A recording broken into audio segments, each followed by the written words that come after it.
Coach Asanovich, I want to tap into the father side of who you are, and I know you're a very passionate man, so I want to address a question here. If I have an 8-year-old young, let's say junior Olympic type volleyball player, I mean it's a non-contact sport, a young lady, do you feel that this is appropriate for her? I mean, athletes that are competing in non-contact sports, is training the head and neck an important part of their program?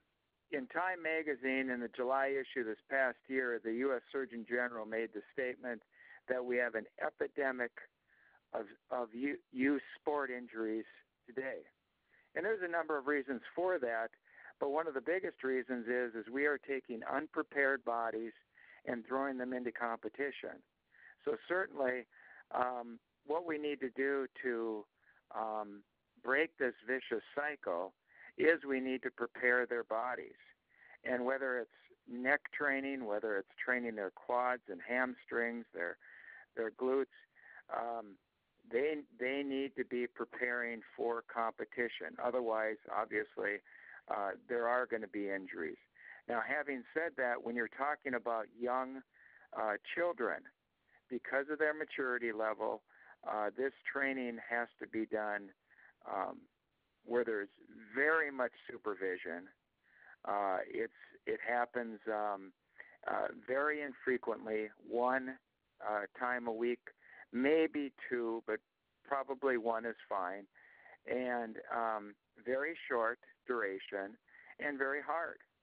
I have a 11-year-old daughter and a 9-year-old daughter that are both in competition right now, and I'm training them, and we kind of make it time with Dad,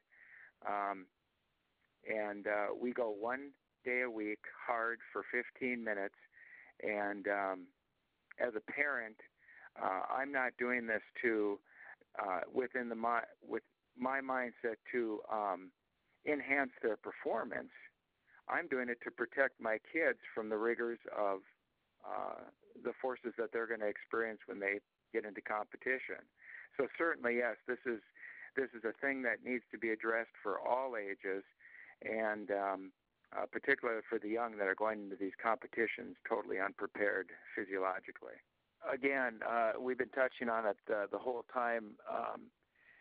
The most catastrophic thing that can happen in sports or life is an injury to the cervical spine.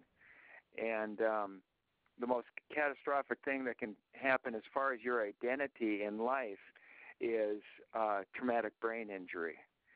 So if you understand that the benefits Ralph talks about increased strength of the cervical muscles that surround this area, as they increase strength, it will minimize the chance of catastrophic injury and traumatic brain pathologies. Given that, the better question is, why wouldn't you train your neck?